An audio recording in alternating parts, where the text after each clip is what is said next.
I do that every week. Good evening. And it's lovely to see everybody, see all of your faces there on the screen. Beginning to look forward to seeing you all in person, or as many of you as you can be in person on Sunday nights. I think it's going to be about August when we can begin to do that. In the meantime, what I'd like to talk about tonight is the Torei Zenji's Bodhisattva Vow. We're beginning the Workaday Sesshin tomorrow, Sesshin being the term that we use for a Zen retreat. And a few of you will be there. We're going to be taking up and studying Torei Zenji and this vow.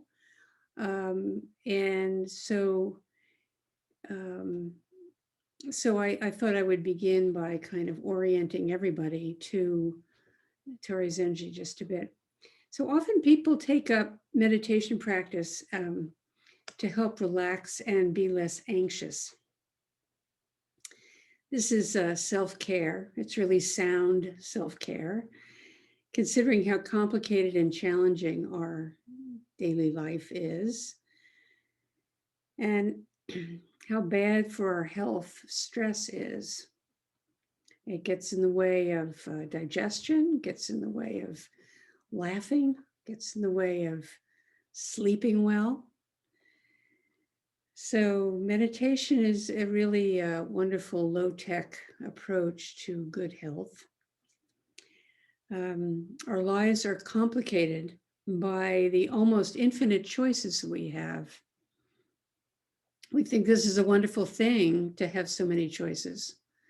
And it is in a way, but it also brings a great deal of confusion and fear and stress into our daily round. Some choices are easy and fun, and they're not terribly consequential.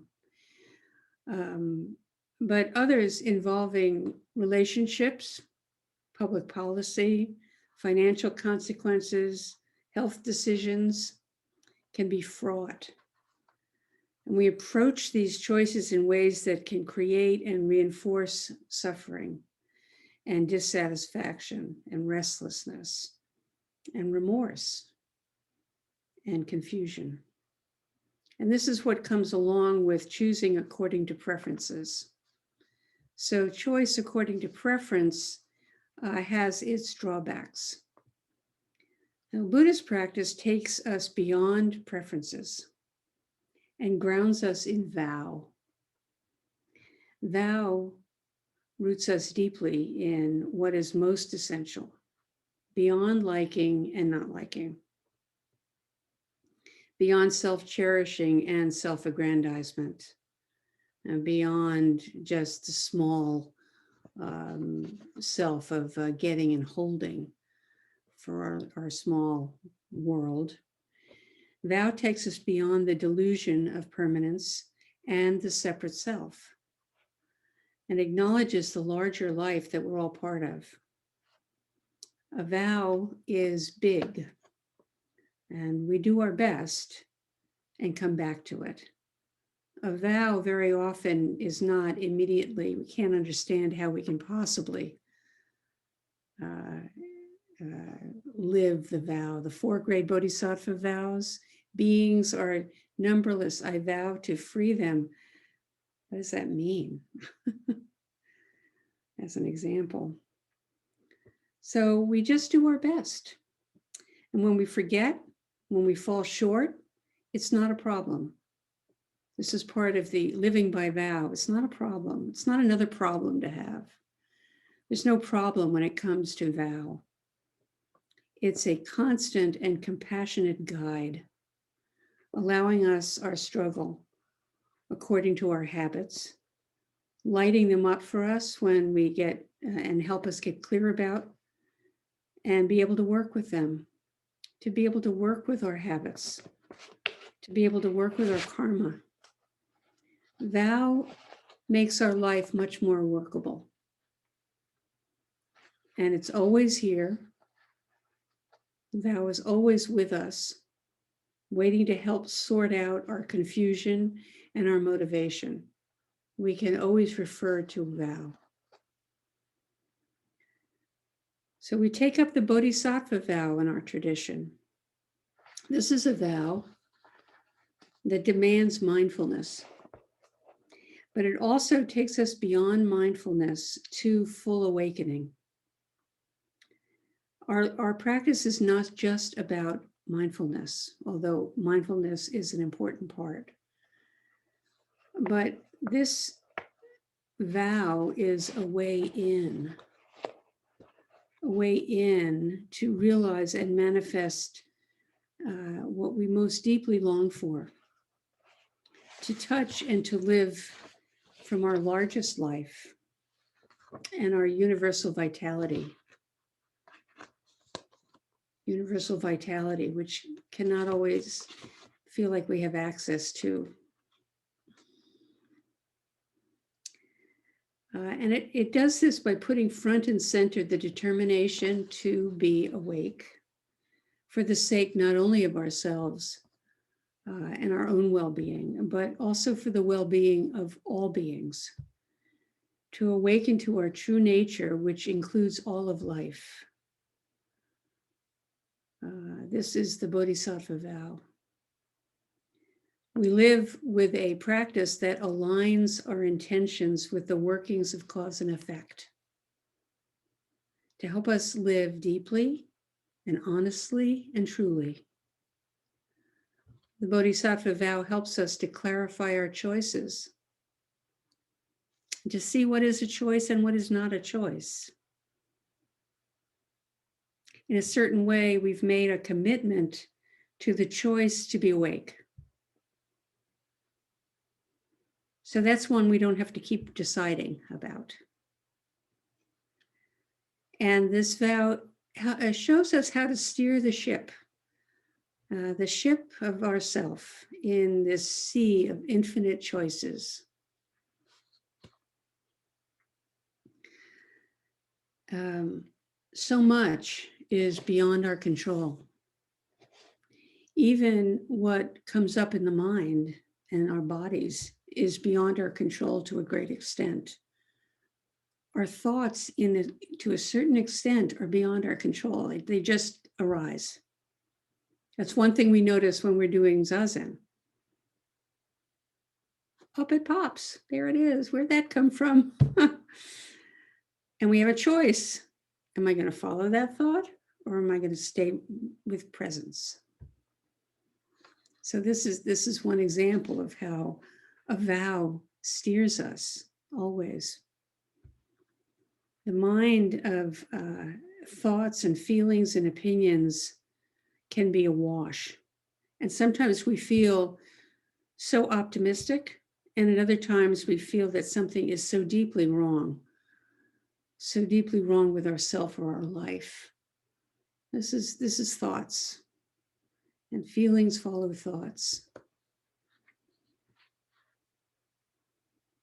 So our practice in vow is not simply a way of mindfulness, although paying attention is certainly part of it. But it is importantly a path of liberation, awakening to the possibility of liberation, our capacity for liberation. The vow to awaken to our capacity for freedom and spaciousness of mind and heart, and action in any and every twist of karma, twist and turn of our karma, of what comes up in our life. We are free to choose our response and how to view what is coming our way.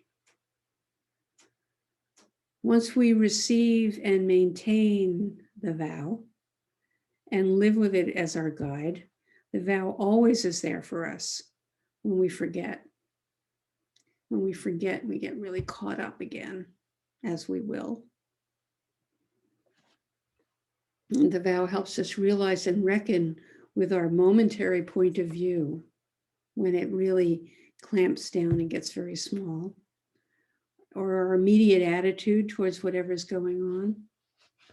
and gets us back in touch with the choice that turns us in the direction of happiness and the causes of happiness. What are the causes of happiness? Being present, being open, not knowing, not being filled with judgment and opinion, but really being able to be open even in the presence of our own opinions, recognizing that it is an opinion.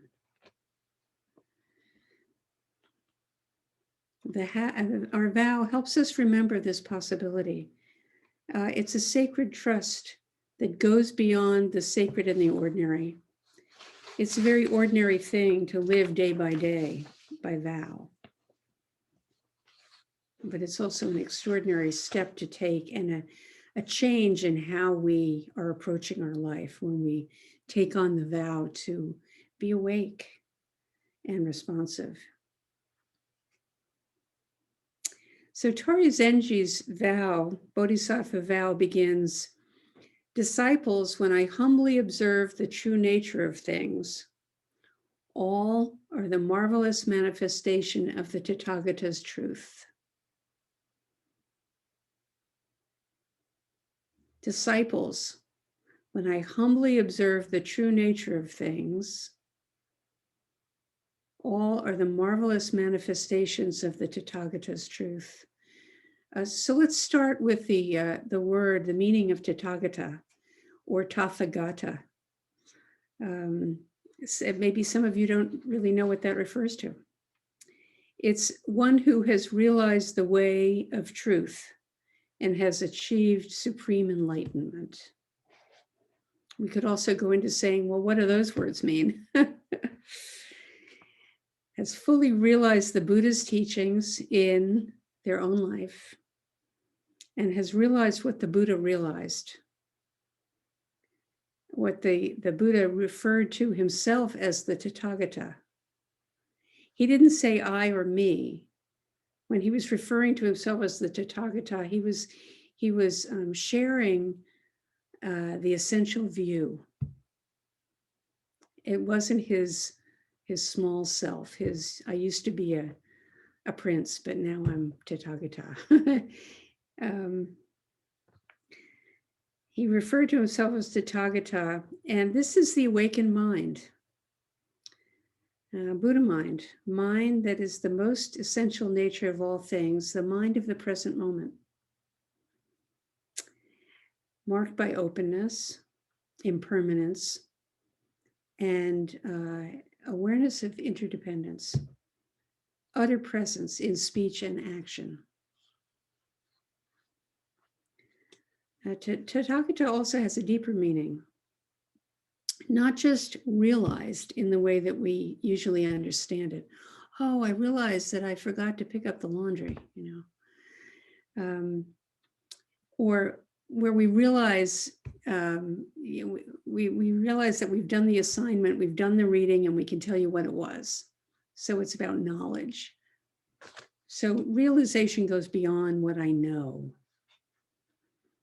what we can learn and parrot back. Dharma realization goes way beyond words and doesn't really have to do with words and what we know with the thinking mind. And it doesn't come from someone or somewhere else. We each must realize and live from our source for ourselves. And that means knowing what we experience and knowing the nature of our experience, being really alert, awake, aware. Our thinking mind is not separate from awareness mind. That's true. How can it be? We have just this equipment, but is found in ordinary mind also. Everybody has the potential to realize awakeness, Buddha mind, open, aware, all embracing. But unless we realize and live and enact this mind, our wholeness, unless realization is fully integrated in moment by moment awareness and reflected in our actions and the choices that we make, we can't be said to have met Buddha Tathagata.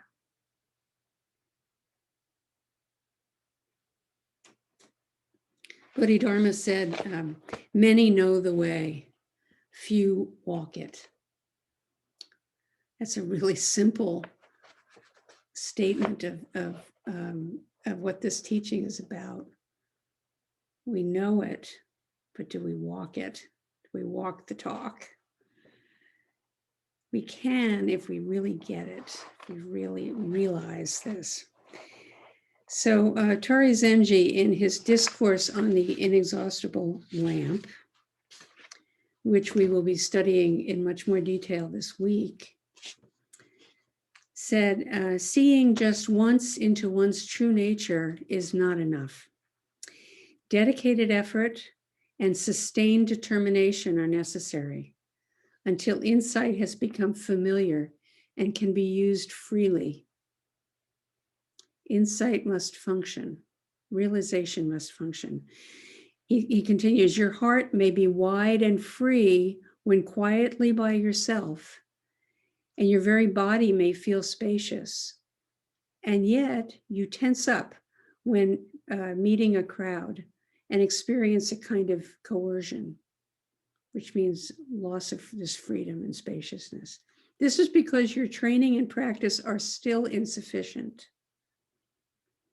So as long as we lose track and fall back into our difficulty mind and get caught, we still have not realized Tathagata. And maybe never will. Who cares? We got a vow. The vow's big. We're on the path. Tori Zenji is pointing here to the necessity for unceasing practice, not just in Zazen, which is hard enough. It's hard enough to sit for a half hour and stay there, stay here, stay on the cushion. Keep awareness right here. Not accomplishing anything, just present. But also, unceasing practice includes every moment of our waking and our sleeping states. No gaps. My dear teacher gave me Chosen gave me such a gift when a number of years ago I asked her what her practice was, and she said, the practice of no gaps, which just acknowledged that it is a continual application of intention to stay present. When we're working with a Bodhisattva vow, we're staying present not for even just for our own sake, but for the sake of all beings.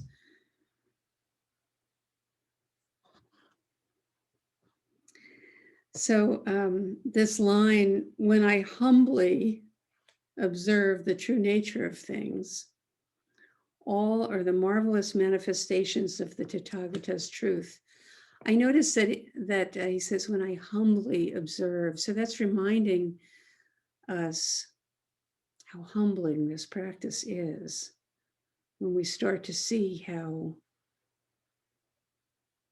infinite life is. It's humbling. When I humbly observe the true nature of things, all are the marvelous manifestation of the Tathagata's truth. Torei Zenji is giving us his Bodhisattva blessing here, urging us on to wonder. The marvelous manifestations of the Tathagata's truth. That you have to wonder at a phrase like that because it's really grand. So he's urging us to bring great determination to our practice so that we also may realize the most essential nature of these marvelous manifestations of the truth. which includes our own essential nature. And when we do this, we are liberated from distress. Instantly, when we remember, we are instantly relieved of stress.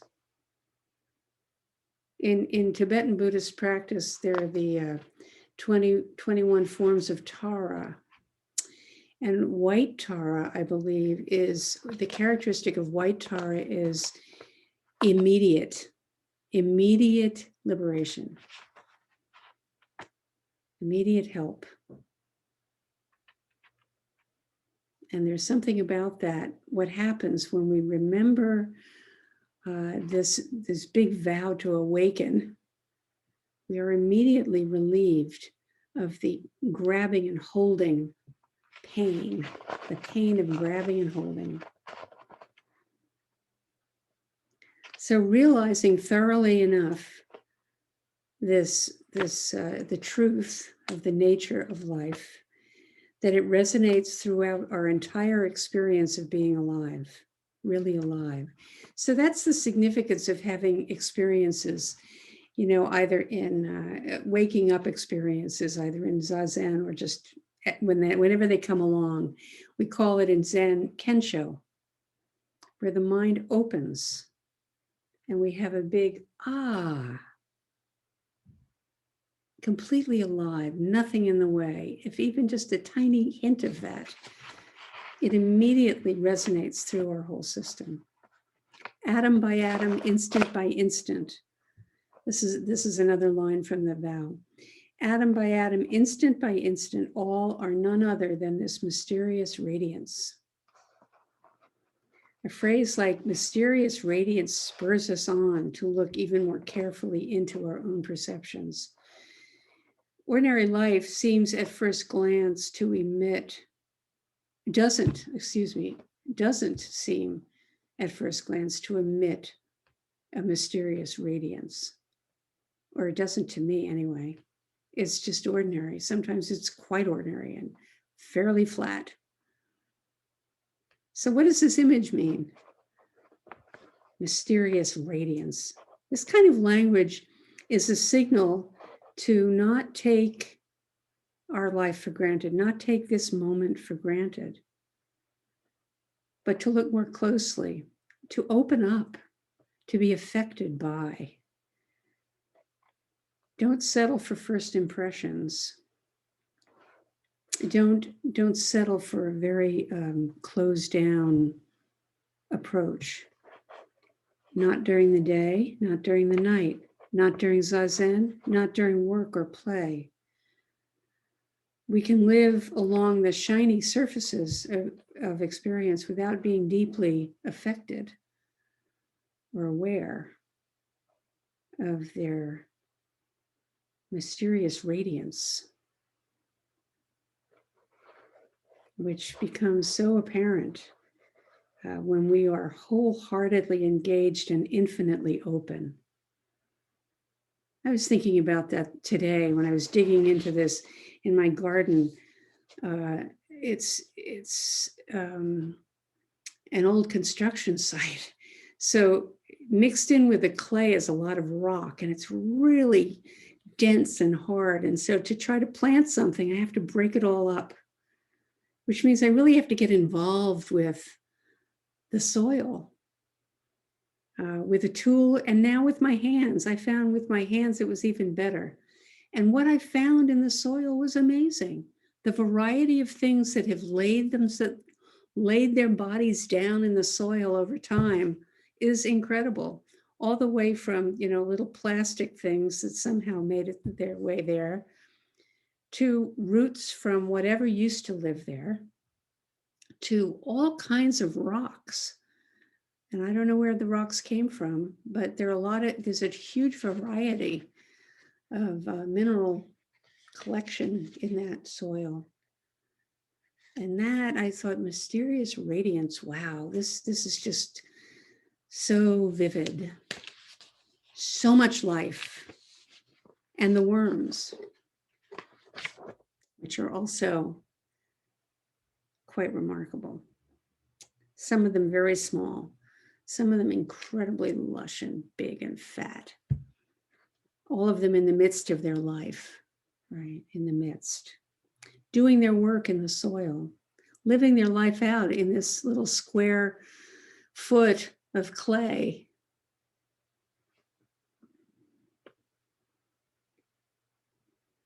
So nudged again by our vow to awaken, we reach through with the very long arms of our longing, all the way through the familiar garb of the ordinary moment.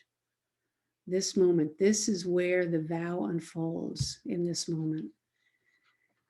And because of this, so this is also part of the chant, because of this, our virtuous ancestors extended loving care and reverence toward even such beings as birds and beasts. And then Aitken Roshi translated this line, with this realization, our virtuous ancestors gave tender care to beasts and birds with compassionate minds and hearts. Compassionate meaning willing to know, willing to meet, willing to share. This line brings to mind the current era of species extinction that we humans are living through. To a very great extent also we are responsible for.